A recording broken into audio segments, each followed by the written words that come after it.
Hello everyone, this is Priya. Welcome to economics Adda with Priya. हम लोग class 12 का व्यष्टि अर्थशास्त्र यानी माइक्रो इकोनॉमिक्स शुरू किए थे। आज हम लोग इकोनॉमिक एक्टिविटी और नॉन इकोनॉमिक एक्टिविटी यानी आर्थिक क्रिया और गैर आर्थिक क्रिया के बारे में जानेंगे।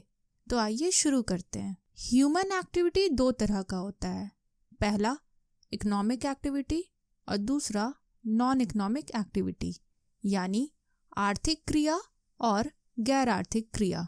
आर्थिक क्रिया वो क्रिया होता है जो लोगों द्वारा पैसा कमाने के मकसद से की जाती है। जैसे यहाँ गाड़ी का निर्माण कार्य हो रहा है, यहाँ किसान अनाज का उत्पादन कर रहे हैं, यहाँ सेवाएं प्रदान की जा रही है और यहाँ व्यापार हो रहा है। ये जितनी भी सारी क्रियाएं हैं, इन सारी क्रियाओं का मुख्य उद्देश्य अपनी वस्तुओं और सेवाओं के बदले पैसा कमाना है। तो ये जितनी भी क्रियाएं हैं, ये सारी आर्थिक क्रियाएं होगी। गैर आर्थिक क्रिया वो सारी क्रियाएं होती है जो लोगों द्वारा संतुष्टि प्राप्त करने के उद्देश्य से की जाती है। जैसे घर की सफाई, अपने बगीचे में कुछ फूल पत्ती लगाना, खाना बनाना या अपने दोस्तों के साथ खेलना। ये सारी क्रियाओं का मुख्य उद्देश्य संतुष्टि प्राप्त करना या खुशी प्राप्त करना होता है। इन सारी क्रियाओं का मुख्य उद्देश्य धन प्राप्ति नहीं होता है, इसलिए ये गैर आर्थिक क्रिया होती है।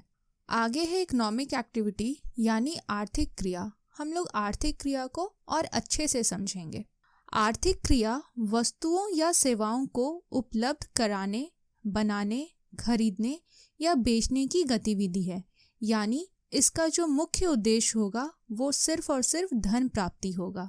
जैसे यहाँ गाड़ी का निर्माण कार्य चल रहा है, निर्माता गाड़ी को बना करके उसे बाजार में बेचेंगे, इसलिए बेचेंगे ताकि धन प्राप्ति हो सके, लाभ कमा सके।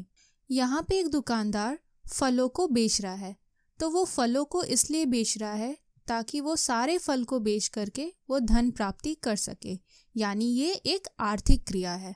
अगले चित्र में व्यापार हो रहा है, यानी व्यापार इसलिए हो रहा है ताकि अपने सेवाओं के बदले ज़्यादा से ज़्यादा धन प्राप्त कर सके या लाभ कमा सके। तो ये भी एक आर्थिक क्रिया है। लेकिन गैर आर्थिक गतिविधि से तात्पर्य ऐसी गतिविधि से है जो लाभ कमाने की परवाह किए बिना दूसरों को सेवाएं प्रदान करने के उद्देश्य से की जाती है। इस गतिविधि का मेन उद्देश्य सिर्फ और सिर्फ संतुष्टि या खुशी प्राप्त करना है।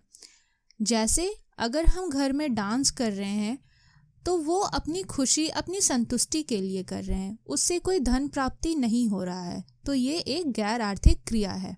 अगर हम घर पे खाना बना रहे हैं तो उससे हमें संतुष्टि मिल रही है, उससे हमें खुशी मिल रही है, तो वो भी एक गैर आर्थिक क्रिया है। लेकिन अगर हम किसी होटल में जा कर के खाना बनाएं तो उस खाना बनाने के बदले हमें धन का प्राप्ति होगा, यानी हमें पैसा मिलेगा, तब वो आर्थिक क्रिया हो जाएगा। अगर हम किसी मंदिर, मस्जिद या गुरुद्वारा जाते हैं तो वो भी एक गैर आर्थिक क्रिया है, क्योंकि वहाँ जाकर के हमें सिर्फ संतुष्टि और खुशी मिलती है, हमें कोई धन का प्राप्ति नहीं होता, इसलिए वो भी एक गैर आर्थिक क्रिया है। यानी आर्थिक क्रिया का मुख्य उद्देश्य सिर्फ और सिर्फ धन प्राप्ति होता है, लेकिन गैर आर्थिक क्रिया का मुख्य उद्देश्य संतुष्टि या खुशी प्राप्त करना होता है। आगे की क्लास में हम लोग काइंड्स ऑफ इकोनॉमिक एक्टिविटी यानी आर्थिक क्रिया के प्रकार को समझेंगे। अगर आप लोगों को ये क्लास अच्छा लगा तो मेरे चैनल को लाइक, शेयर और सब्सक्राइब जरूर कीजिएगा।